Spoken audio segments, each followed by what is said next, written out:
a Netflix original film. The Wi-Fi isn't working. In the event of a global communications breakdown, do the following. Stay inside. What just happened here is happening everywhere. Avoid strangers. We've all been deserted. I don't trust them. And most importantly, do not panic. Julia Roberts. What happens next? Mahershala Ali. I knew something was coming.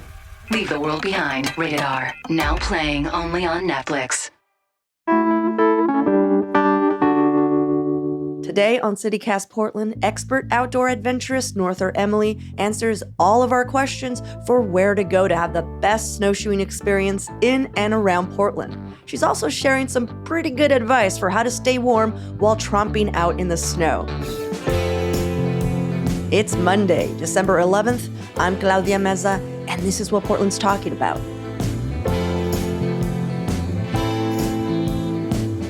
Well, you're here obviously because I want our listeners to, learn about new snowshoeing trails, and if they have any questions that are, beginner level, we're going to be able to answer them and all that stuff, get people started and on their way. But I also have an ulterior motive. I've already been snowshoeing a handful of times, and I'm not an expert, but I enjoy, clomping around. But my partner, who has only gone once, thinks she hates it. Oh. She did spill an entire bottle of water on herself on the drive up to the mountain. Ooh. So she was wet and freezing the whole time. Oh, no. So I'm trying to get her to change her mind and explain that it was that. That's why she hates snowshoeing. So you're going to arm me with reasons why snowshoeing is awesome. So I can bring it back up because I loved it. I even have my own snowshoes. That's how much I loved it. So Norther, why do you like snowshoeing? I just think that snowshoeing is the most peaceful thing that you can do. As far as pedestrian related activities, hiking is nice, but snow absorbs sound. So it's just you and your little crunchy sounds. And maybe there's 3 birds, it's just it's so true. Really, really quiet and really peaceful. And I don't know about you guys, but I live in a very hectic neighborhood in Portland, and I really, really crave total silence, true silence, which is so hard to find, even in the woods, even when you go into a wilderness area. There's still a lot of chaotic stuff going on. There's planes overhead. Snowshoeing is the ultimate silence. It's so nice. I just want to validate that it is not fun if you do it wrong. Yeah. So I think there are a lot of people who hate snowshoeing because they actually just hate being cold. Yeah. So that's fair. Yeah, I think there's a bit of that. And also, I know someone who described snowshoeing as the most boring kind of hike since all you could see is a sea of white. And you're also cold and wet. So that someone was my girlfriend. What would you say to that?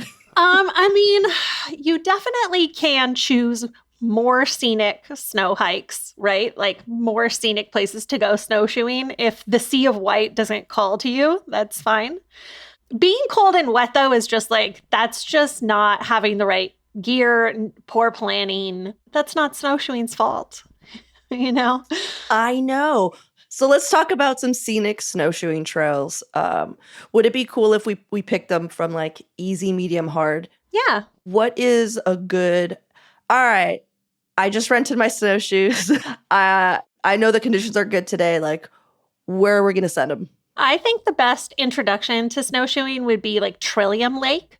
It's very straightforward. You're walking on a closed road. Well, first you park right by the highway at the snow park, and the road is going to be maintained by ODOT in the winter through that section. So you're not looking at any kind of mysterious, potentially sketchy driving conditions. It's just take Highway 26 to the exit, you park in the parking lot, and then you put your snowshoes on and go. Mm-hmm.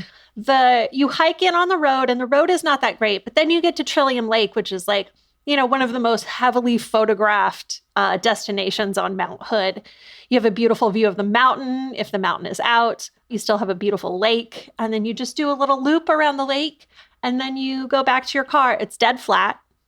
It's not a super athletic snowshoe, and it's a really great introduction for somebody that's just trying to kind of get used to the snowshoeing is an awkward gait. Like you have these big things on your feet and it's like, it's a little goofy. So it's good to ease into that if you've never like had that experience. Anybody would enjoy that hike no matter like what your skill level. Like Trillium Lake is a beautiful day in the woods, period. Yeah. But that would probably be a great place to start. There are also, just to throw this out there is a very helpful page on the Mount Hood National Forest website that lists out all of the places you can go snowshoeing and cross-country skiing. Ooh, we are linking to that. Yeah, I was going to say another really great place that's nearby would also be the White River. The White River Snow Park it's really chill and flat. There's people doing all kinds of things there. Little kids are sledding, people are snowshoeing. There's people are cross-country skiing, or they're like skiing up the mountain from there. You can go there, build a snow cave in the winter, which is cool. That is really cool. And White River is also on the way to Mount Hood. It's on Mount Hood. It's on Highway 35. So it's the exit that you take if you're trying to wrap around and go toward Hood River, right next to Mount Hood Meadows. All right. So Trillium, White River. And would you say White River is also like the starting point? That can be a beginner trip, or you can make it. I mean, you can go for a long ways up there, and there's a lot to explore. There's kind of like some neat little pine forests on the edge of the river, and it's pretty cool over there. Nice. Now, what's more of a like medium? All right. I know how to put these snowshoes on. I've been out here. I have the clothes. If you're looking for something more intermediate, going up to Mirror Lake and going past Mirror Lake to the Tom, Dick, Harry Mountain above... Tom, Dick, Harry Mountain. I know. That's what it's called, girl. I know. Sorry. Whoever that is. You don't even have to try. It's right there. Some guy. Anyway, okay. If you want to make it hard, you can keep going up the hill to the top of this mountain. That's a little bit more of an adventurous push, and there's definitely more elevation gain with that. So you'd want to be prepared for that. So I could see where somebody would find Mirror Lake more fun. Yeah, this is the one that I'm probably going to do this season. Okay. Like, what's a good hard one? A hard trail that is also scenic, you know? So if you're really ready for a challenge, like both in terms of navigation and athleticism, I love snowshoeing into Indian Heaven. That is over in Washington in the northern part of the Gifford-Pinchot National Forest. And it's really pretty there. You have to really know what you're doing. You have to have multiple navigation techniques under your belt. But it's really beautiful up there. And that's where I'll go this winter, probably. Ooh. The access is a little trickier. You have to know how to drive in snow. You have to know how to read maps and kind of figure things out. But that's what's really great about snowshoeing is like once you have those snowshoes, if you're willing to put them on your back and carry them, you can hike up into all kinds of areas that people don't usually visit in the winter and explore around and see what it's like. Yeah. So, okay, before we go on, Arthur, Yeah. Is there anything else? Like, are there any other trails that you're just like, oh, you got to try these this winter? One of my favorite snowshoes, and I'll just say up front, this is going to be like a boring in the woods kind of a snowshoe. But I love snowshoeing on Larch Mountain. Did you know you can go snowshoeing in Multnomah County? You don't have to even leave. Like, you don't even have to go to Mount Hood. Larch Mountain is right there. It's right there in the gorge. You drive through Corbett. You go up the hill until you hit the gate or you hit snow. And then you can snowshoe around in the gorge high country, which is really cool. A lot of different options up there, but it's definitely, I think that would appeal more to someone who is like interested in seeing, some of the hidden gems rather than the big obvious destinations. I definitely want to do that one. That sounds awesome. Because it also sounds like something I can drive to in my little Honda Fit. Yeah, totally. Okay, well, let's take a quick break here, and when we come back, some gear to consider packing before heading out into the snow.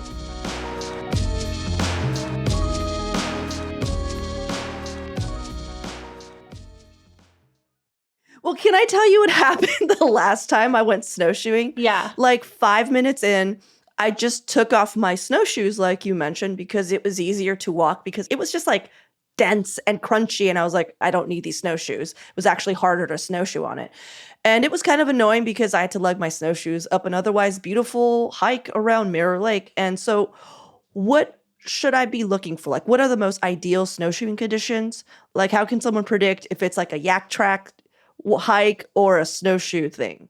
That's a great question. I don't go anywhere without micro spikes in my bag from like November until June, practically, because when you need a traction device and you don't have one, it like really messes things up.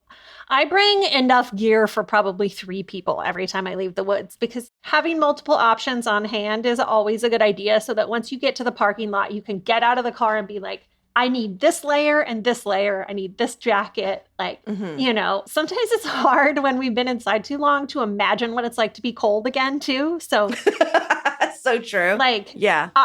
Some people love to get there and they hop out of the car and they just go. And I personally like to kind of like mess around by the car for 15 minutes and like drink some tea and get my pack all set up and make sure I have everything that I need. And then make sure that like the gear that I brought that I think I'm going to use is the right gear. So for sure, always have micro spikes in your bag. They're not that expensive, you guys. Like you can get them. I swear, I feel like every season I get some for free from someone that's just like, do you want these? Because I'm smaller than most people. And they're just like, I bought them and they were too little. That's a good deal. Yeah. So any other pro tips? I think that it's important to have both gloves and mittens. Okay. I am somebody that does not have very good circulation in my hands. And so if you are in that club too, I highly recommend like a glove liner, like a thin glove that you can fit inside of a larger glove and then have like a really nice mitten. Because if you separate all your fingers out, sometimes they will just never warm back up, you know? So I like my whole hand has to all be in the pocket together. Otherwise the warmth will never come back. Oh, you just explained why mittens.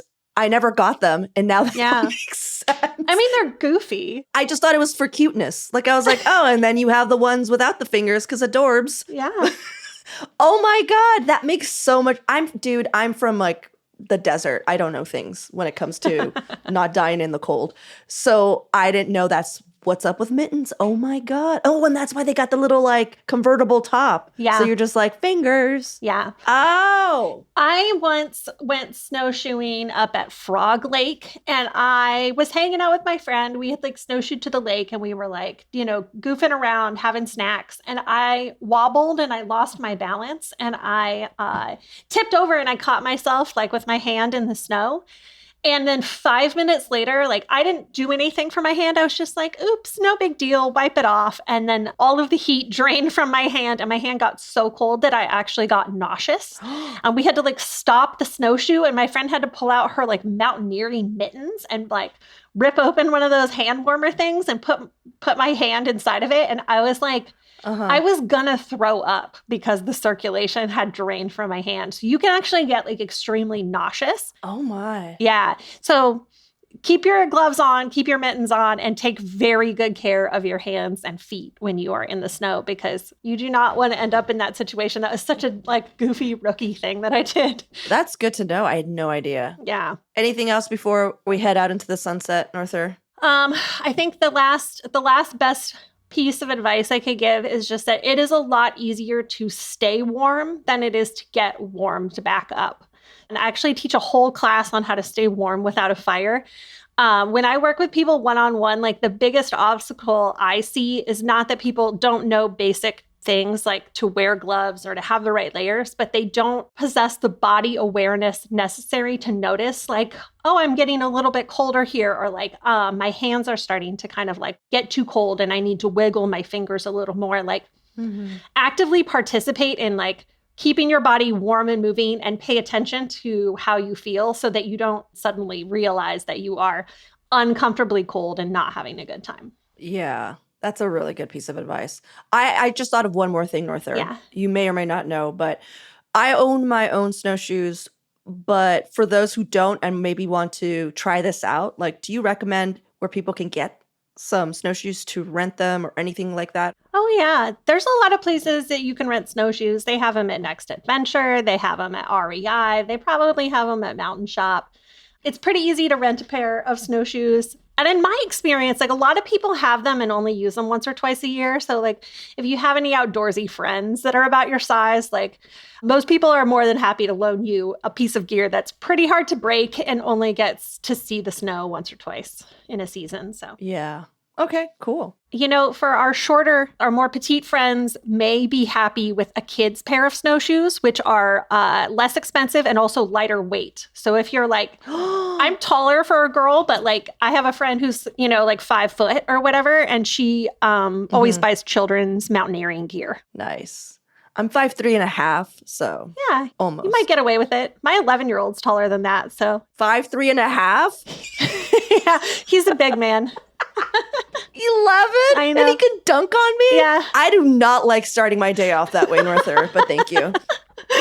Yeah, just can you call every day and just name children that can dunk on me at like freaking 9:30, please? That's cool. It's just one of the fun things about being a parent is watching your children slowly overtake you. I'm like, wow, okay.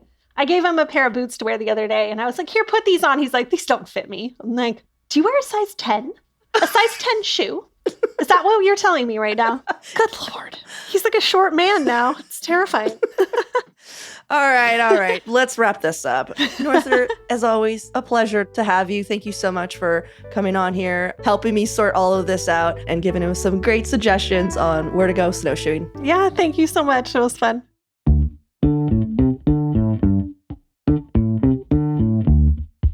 That's all for today here on CityCast Portland. Thanks so much for listening. If you enjoyed the show, please share it with a friend, rate or leave us a review. It really does help us out. We'll be back tomorrow morning with more from around the city. Until then, see you at Slim's.